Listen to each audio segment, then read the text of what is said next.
blessed Thursday pala. Thursday tayo ngayon. Opo. So, for sure, kayo rin po, nasa kanya-kanyang pahinga, bakasyon. So, kami rin po, family, as a whole family. So, nakabakasyon po kami lahat ngayon. Ah, sana po maramdaman natin yung presence ni God. Isipin po natin ang Panginoon sa mga ganitong panahon. Mag-devote tayo ng time sa Kanya bilang pasasalamat din po natin at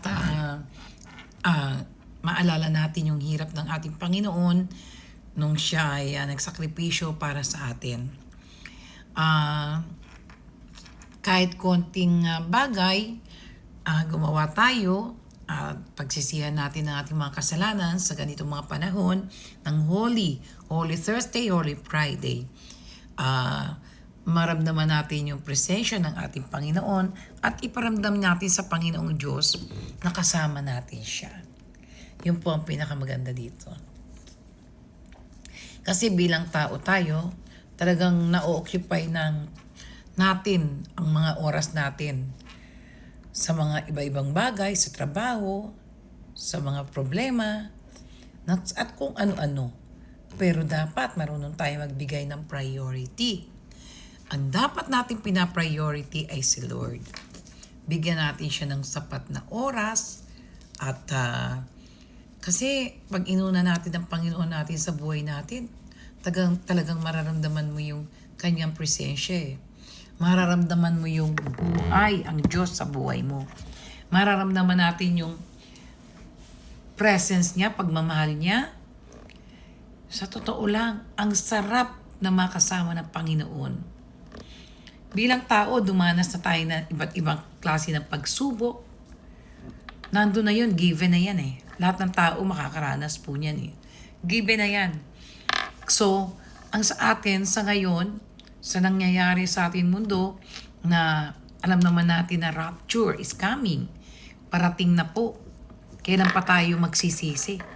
Kailan pa tayo magbabalik loob sa Panginoon? Kapag nandyan na siya, o kahit wala pa siya. Sa ngayon pa lang po, mayroon ng rapture. Talagang mangyayari po yan. Sinisigurado po yan sa Biblia na darating ang Panginoon. At yung mga war na yan, kabi-kabila, kumikilos ng devil. Gumagamit na siya ng mga tao. Dito lang sa bansa natin, napakadami na niyang ginagamit. Di po ba? So, it's time for us na mag-focus tayo kay Lord. It's time for us na i-devote natin ang time natin kay Lord. Huwag niyo isipin yung wala kang kakanin, wala kang trabaho, wala kang pera, marami kang problema. Huwag niyo pong isipin yan. Dahil ang ating Panginoon ay siya magpo-provide niyan. Walang iba. Wala pong ibang panggagalingan ng blessings kundi ang ating Panginoong Diyos. Sa Kanya tayo hihingi. Sa Kanya tayo tatawag, magtitiwala. Sa Kanya lang po. Wala na pong iba. At mararamdaman niyo ang banal na presensya po niya. Kasi wala po tayong trust. Kailangan bigyan natin yung full trust natin kay Lord. I-surrender natin yung full trust. Kung minsan, sabi mo, okay Lord, bibigay ko sa iyo lahat ito, ganyan. Magtitiwala ako sa inyo. But at the back of your mind, hindi niyo i-surrender. We need to surrender everything to our God. Magtiwala lang tayo. Yun po ang importante. Kapag nagawa po natin yan sa buhay natin, magkakaroon kayo ng peace of mind, joyful heart, at mararamdaman niyo yung pagmamahal ng Panginoon Diyos na kapag magbabasa lang kayo ng Bible, maluluha kayo. Dahil yung banal na spirito ay bumubuhos sa inyo. Nasasabi ko to sa inyo kasi na-experience ko po ito. Hindi lang po ngayon, kahit before.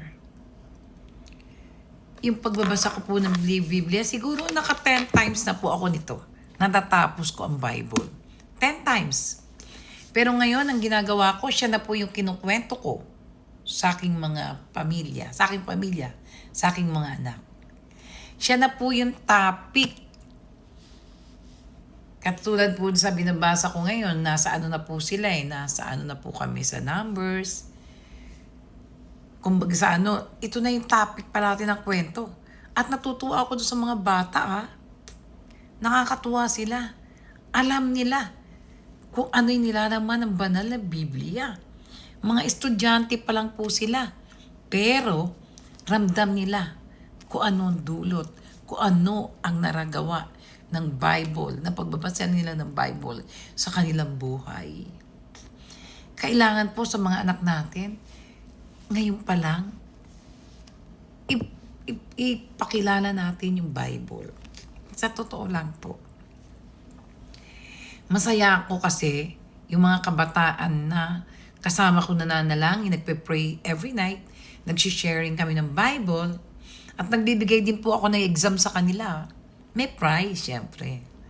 Kay Lord nga, pag may ginawa ka maganda, di ba may prize din? So may prize. Kasi doon ko po tinetest kung talagang naiintindihan nila yung everyday sharing namin ng Bible. So, nakakatuwa po yun. Ngayon pa lang po, share nyo na sa anak ninyo ang banal na Biblia. Ito ay tunay na pangyayari sa buhay ng ating Panginoon. Ito ang tunay na nila.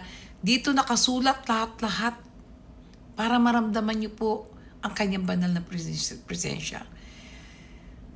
Basahin po natin. Ako 10 times ko na po ito nabasa. Or higit pa. Eto na nga po ako ngayon kalahati na. Oh. More than na. Asa ano na ako ngayon eh. Nasa Judith. Oh. Tingnan nyo, nasa Judith na po ako uli. Saglit lang po yan sa akin. Kaya sana magbasa po tayo ng Bible to save us all. Okay? Bye-bye.